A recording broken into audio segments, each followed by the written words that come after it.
Hi, I'm Bill Cherry, and I am a Galvestonian. And once you're a Galvestonian, you are a Galvestonian. You can't even change it if you want to. You are a Galvestonian. Okay? So best you get on track here and start helping out. So that's what I do. I've learned the city's history, majority of it, as a matter of fact, over the many years of living there, starting as a child and listening to grandparents of my friends uh, tell their stories.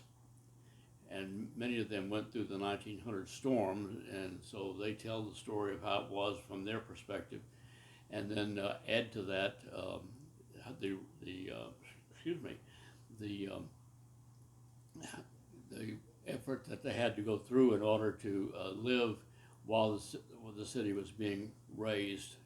You know, they pumped a bunch of dredge material in on the island to make the excuse me the city higher than it had been before it was sitting right on the sand. Anyway, one of the things that annoys me, and I often wonder if it annoys anybody other than me, and probably it annoys me because I've been the recipient of some of this kind of foolishness.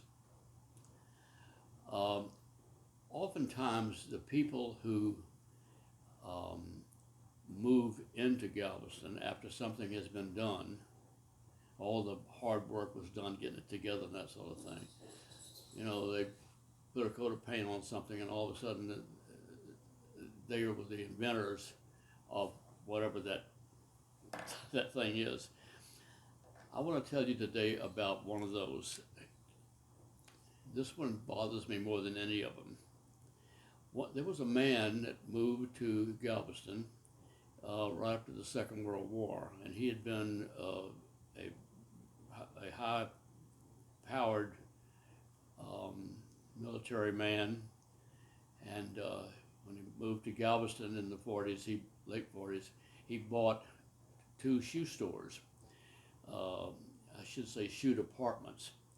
And you probably know that in many cases, the cosmetics departments, as well as the shoe departments and some of the couture up departments, are actually owned by somebody other than the store owner. And they being the people that have the shoe department, for an example, rent from the store owner. Well, Mr. Monsour bought the, the ladies' shoe department at Nathan's, which was primarily a ladies' store. And he also bought a shoe department for both that covered men, women, and children in the major department store of Galveston at that time, which was Ibanez. And from that, as soon as he got there, he started being Andy Monsour, which was he's going to make Galveston a better place.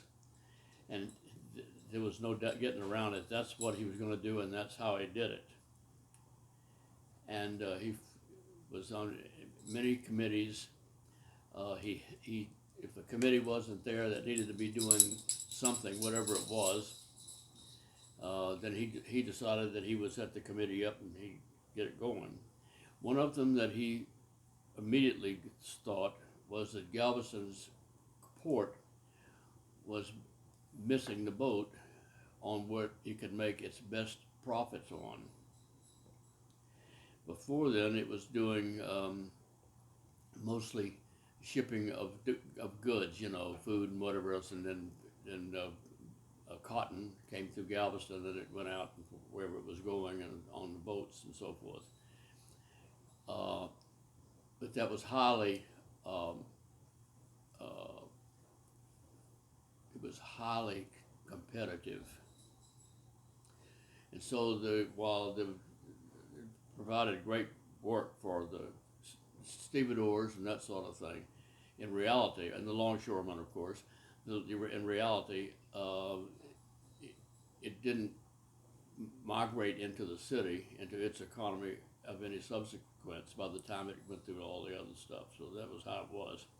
Mr. Monsour said that Galveston should be developing a cruise ship port, and let it be what led the income, as opposed to the other way around, where the shipping of cotton and sulfur and all that sort of thing was the head source of money.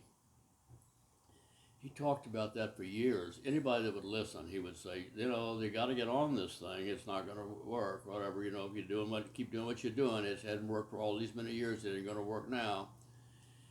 And so he formed a committee in Houston, where the Houston port and the Galveston port talked about this stuff and how they could help each other. He did one in the county, and he did one specifically for Galveston. And the ears didn't want to hear it. This is what we've always done, this is how good it's going to be, and so forth. But he never gave up. And he was quite influential, because everything he had done thus far had really worked well.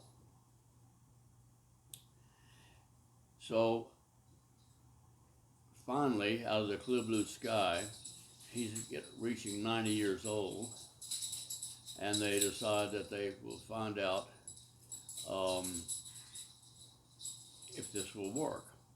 So they invite a cruise ship thing, and the cruise ship comes through down there, and they say, "Oh my, it's just doing really good," and so forth. The company sends another ones, and all of a sudden they have more and more times that they're shipping out and that sort of thing. Then they added another thing and another port, and the economy of Galveston just ran like crazy. Took it 20 years, but in that 20 years, it went from nothing to really doing something.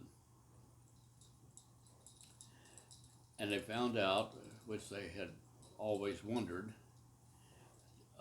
can the two types of mercantile, as well as people, can they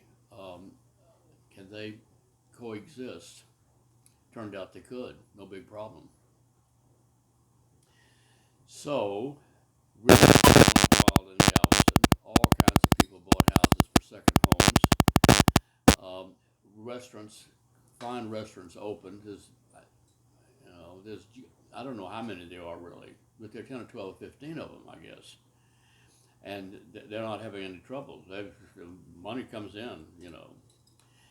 And the people that on the Strand, which we had going for quite some time by then, which primarily lived off of the islanders, all of a sudden it's just booming like crazy.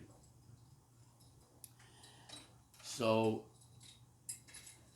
as things always happen, all of a sudden the guys that wished they had thought of this idea, or who had been poo-pooing it, all of a sudden decided it was their idea after all. And Mr. Monsour by then had retired, and nobody talked about him. Nobody talked about the guy that thought it up and stayed after it until it finally made it work. That's a sin. It just is. A few years ago, I went out to visit a friend that was in one of the nursing home kind of things, and they had a place for dementia people. And when I walked in the door, the living room was right behind there, and I saw Mr. Monsour's wife and daughter. Gail is his wife, and Christy his daughter. And she was married by then and all that. And I said, "What are you all doing here?" And they said, "Well, Mr. Monsour, or Andy." I never called him Andy in my life. Wouldn't do it. But anyway, he's a president now, and he got to the point we couldn't take care of him by ourselves anymore. And I looked in the room, and there he was. He was apparently waiting for them, and he was walking into the room, and he saw me, and I got the impression that, and I think I'm right, that he knew he knew me. Didn't necessarily know who I was, but he recognized me as somebody he should know. And I yelled at him, and I went in there and shook his hand, and I said, "Guess what? The cruise ship terminal that you invented is doing great." And he smiled from here to here. He smiled from here to here. But wouldn't you know, everybody under the sun has had something to do with their deal, and nobody has ever had the gumption and the ability and the knowledge and the good sense to put Andy Monsour's name on one of those buildings down there, dedicated to him. He was the thinker. And it's that kind of stuff that makes me crazy. Okay? So if you have anything that you can do to cause that to turn around, I would really appreciate it. In the next few days or the next few times that we do these little pieces, I'm going to tell you about some of the other people that are just like him, that did their own little part. And each one of them is part of the puzzle. If they had been left out, the loss would have been enormous. I'm Bill Cherry. I'm a financial advisor, and I'm in Dallas. I've been here for 19 years, and I hope to someday live in Galveston again. I sure do miss it. I really, really do. God bless you. This is Christmas Day. I'm doing this on Christmas, by the way. See my red tie? See you next time. Thanks so much. Appreciate it. Take care of yourself.